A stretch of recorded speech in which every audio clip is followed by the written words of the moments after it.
بسم اللہ الرحمن الرحیم۔ آج کے ترجمہ قرآن کے اس درس میں سورہ ذاریات کی آیت نمبر 24 سے لے کر آیت نمبر 46 تک آیات تلاوت کی گئی ہیں۔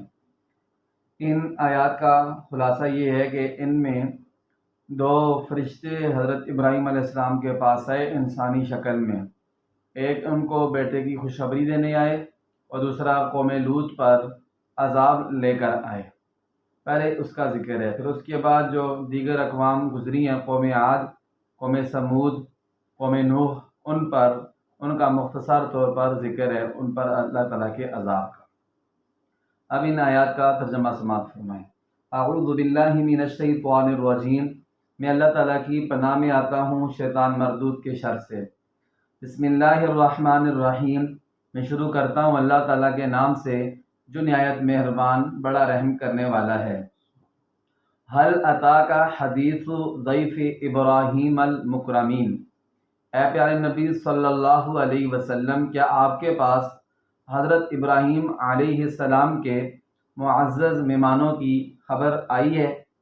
اذ دخلوا علیہ، جب وہ معزز مہمان حضرت ابراہیم علیہ السلام کے پاس تشریف لائے، فقالو، تو ان مہمانوں نے سلامن، السلام علیکم ورحمۃ اللہ کہا حضرت ابراہیم علیہ السلام کو، ان پر سلام پیش کیا۔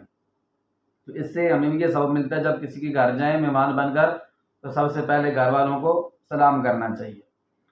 قال سلام، تو حضرت ابراہیم علیہ السلام نے بھی سلام کا جواب دیا، تو اگلے بندے کو بھی یہ چاہیے کہ منہ سے وعلیکم السلام ورحمۃ اللہ وبرکاتہ کہے، صرف اشارہ کرنے سے یا کوئی اور لفظ ادا کرنے سے سلام ادا نہیں ہوگا اور سلام کا ثواب نہیں ملے گا۔ قوم منکرون، زبان سے تو انہوں نے وعلیکم السلام کہا حضرت ابراہیم علیہ السلام نے، لیکن دل میں کہنے لگے قوم منکرون، یہ تو کوئی انجان بندے ہیں، جانے پہچانے نہیں لگ رہے، نہ کوئی ہمارے خاندان کے، نہ برادری کے، نہ گاؤں محلے کے، یہ کوئی انجان بندے ہیں، دل میں کہنے لگے۔ فراغ الی اہلہ، تو حضرت ابراہیم علیہ السلام جلدی سے اپنے گھر والوں کے پاس چلے گئے، اپنے گھر والوں کے پاس چلے گئے۔ فراغ الی اہلہ، تو حضرت ابراہیم علیہ السلام فوراً اپنے گھر اندر چلے گئے گھر والوں کے پاس۔ فجاء بعجل سمین، تو بس تھوڑی دیر بعد فوراً ایک موٹا بچڑا لے کر آئے۔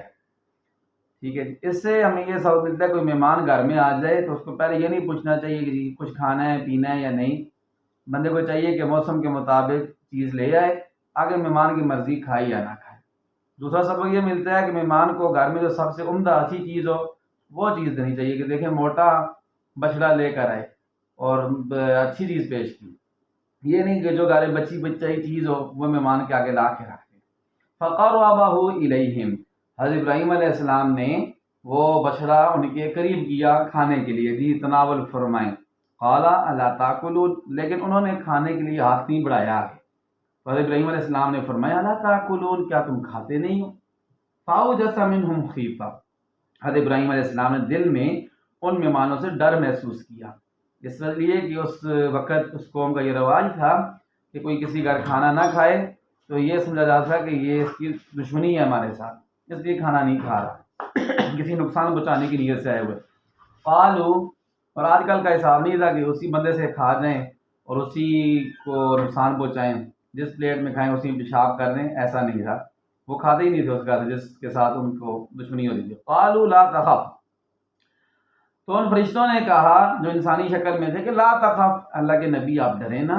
وبشروہ بغلام علیم، اور انہوں نے حضرت ابراہیم علیہ السلام کو ایک عالم علم والے بچے کی خوشخبری دی، یعنی بیٹا بھی دیں گے اور وہ صاحب علم ہوگا بڑا ہوگا۔ فاقبلت امرأتہ، تو فوراً حضرت ابراہیم علیہ السلام کی بیوی زوجہ محترمہ وہ فوراً جلدی سے گئی، فی صرۃ، جلدی سے آ گئیں، ادھر جدھر وہ بیٹھے ہوئے تھے مہمان خانے میں بیٹھے ہوئے ادھر فوراً آ گئیں۔ پہلے تو پردے میں تھیں، جب انہیں پتہ لگا کہ فرشتے ہیں تو سامنے آ کے فرشتوں سے پردہ نہیں ہے۔ فصکت وجہہا، اور انہوں نے اپنے چہرے پر زور سے ہاتھ مارا خوشی کی وجہ سے۔ وقالت، اور کہنے لگی عجوز عقیم، کہ بوڑھی بانجھ کی ہاں اولاد ہوگی، بیٹا ہوگا۔ قالو، تو فرشتے کہنے لگے کذالکی، جی ہاں اسی حالت میں، بوڑھی بھی ہوگی آپ اور اسی حالت میں ہوگی، اللہ آپ کو اولاد دیں گے۔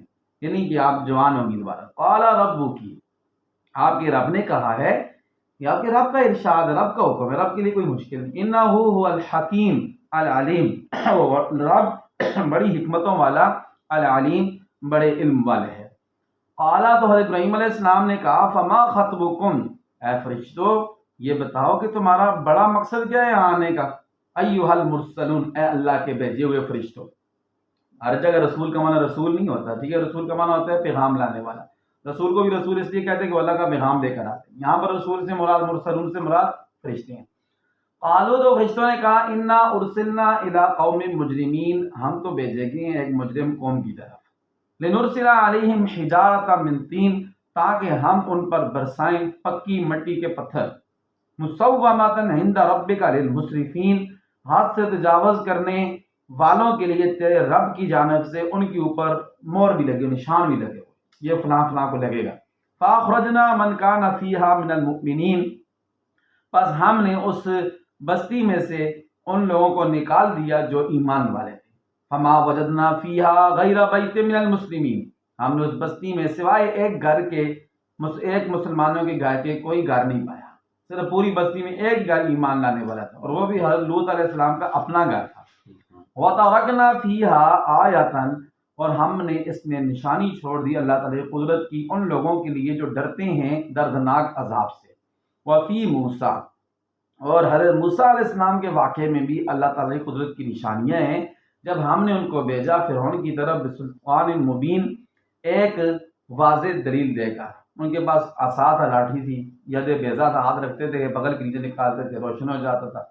اور فتولا برکنہ، تو فرعون نے منہ پھیر لیا، برکنہ اپنی قوت بازو کی بنا پر، اپنی طاقت، مال، دولت کے گمنڈ پر اس نے منہ پھیر لیا موسیٰ علیہ السلام سے، اور کیا کہنے لگا؟ وقال ساحر او مجنون، موسیٰ علیہ السلام کہنے لگا یہ جادوگر ہے یا یہ پاگل ہے۔ فاخذناہ وجنودہ، بس ہم نے پھر اس فرعون کو بھی پکڑا اور اس کے لشکروں کو بھی پکڑا، جن لشکروں پر اس کو بڑا گمنڈ تھا۔ فنبذناہم فی الیم، ہم نے ان سب کو پھینک دیا سمندر میں۔ وہو ملیم، اور وہ اس لائق تھا کہ اپنے آپ کو ملامت کرتا، اپنے آپ کو ملامت کر رہا تھا۔ وفی عاد، اور قوم عاد کے واقعے میں بھی لوگوں کے لیے قدرت کی نشانیاں ہیں، ان کی عذاب۔ اذ ارسلنا علیہم الریح العقیم، جب ہم نے ان پر بھیجی ایک ایسی ہوا جو ہر قسم کی خیر سے بانجھ تھی۔ ہواؤں میں تو خیر بھی ہوتی ہے، رحمت کی بارش آتی ہے، ٹھنڈی ہوائیں چلتی ہیں، سکون ملتا ہے، لیکن ان پر جو ہوا نازل ہوئی تھی وہ ہر قسم کی خیر سے بانجھ تھی۔ ما تذر من شیء اتت علیہ الا جعلته كالرمیم، وہ ہوا جس چیز پر بھی گزری اس کو چورا چورا کر کے رکھ دیا۔ اور فی سمودا، اور قوم سمود کے واقعے میں بھی اللہ تعالیٰ قدرت کی نشانیاں ہیں۔ جب ان سے کہا گیا تمتعوا، فائدہ اٹھا لو، حتی حین، ایک وقت تک۔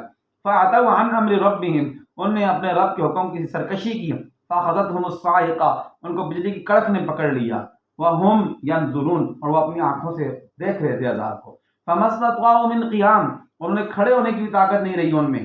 وما كانوا منتصرین، اور نہ وہ اپنا بچاؤ کر سکتے تھے، اپنی حفاظت کر سکتے۔ وقوم نوح، اور قوم نوح کے واقعے میں بھی اس سے پہلے بہت بڑا سبق ہے۔ انہم کانوا قوما فاسقین، وہ ایک نافرمان قوم تھی۔ اللہ تعالیٰ سے دعا ہے